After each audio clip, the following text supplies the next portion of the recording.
Everyone, మనం కనుక ఈ 3 విషయాలని మన లైఫ్లో ఇంప్లిమెంట్ చేయగలిగితే మన లైఫ్ అంతా హ్యాపీగా ఉంటామండి. అవి ఏంటంటే, ఫస్ట్ వన్ ఎప్పుడు పని అప్పుడు చేయడం అండి. సెకండ్ వన్ ఎక్కడ వస్తువు అక్కడ పెట్టడం అండి. థర్డ్ పాయింట్ ఎక్కడ జరిగిన విషయాన్ని అక్కడే వదిలిపెట్టాలండి. అంటే ఫస్ట్ వన్ వచ్చేటప్పటికి ఎప్పుడు పని అప్పుడు చేయాలండి. ఫర్ ఎగ్జాంపుల్, మనం ఒక టైం టేబుల్ వేసుకుంటూ పనులని సెట్ చేసుకుంటూ ఉంటామండి.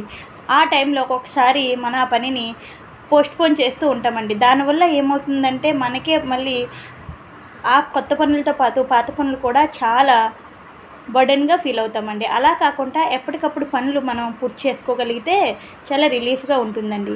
ఇంకా వస్తువులు కూడా మనం కొన్ని ప్లేసులు అనేవి ఫిక్స్ చేస్తూ ఉంటామండి. సో అలాంటప్పుడు ఎక్కడ వస్తువు అక్కడ పెడితే మనం ఇల్లు కూడా చూడడానికి నీట్గా ఉంటుంది. అట్ ద సేమ్ టైం మనం చాలా హ్యాపీగా, మైండ్ అనేది పీస్ఫుల్గా ఉంటుందండి. ఇంకా థర్డ్ పాయింట్, చాలామంది ఏం చేస్తున్నారంటే, ఎన్నో సంవత్సరాలు జరిగిన గొడవలు అవన్నీ కూడా మళ్ళీ ఎప్పుడైనా గొడవ జరిగితే అప్పుడు దాన్ని బ్యాక్ తీసుకొచ్చి దాని గురించి డిస్కస్ చేస్తూ ఉంటారండి. అలా చేయకూడదండి. ఏదైనా సిచ్యువేషన్, అది గుడ్ అవని బ్యాడ్ అవని, అదే పాయింట్లో జరిగేటప్పుడు అక్కడిదక్కడ విడిచిపెట్టేయాలండి. సో అది మంచి విషయం అయితే మనం మళ్ళీ ఒకసారి గుర్తు చేసుకున్నా పర్వాలేదు. బట్ అది ఏమైనా చెడ్డ విషయం అయితే ఎట్టి పరిస్థితుల్లో కూడా దాన్ని మనం తిరిగి తీసుకురాకూడదండి. సో మీకు కనుక ఈ వీడియో నచ్చితే like and subscribe to my channel. Thank you.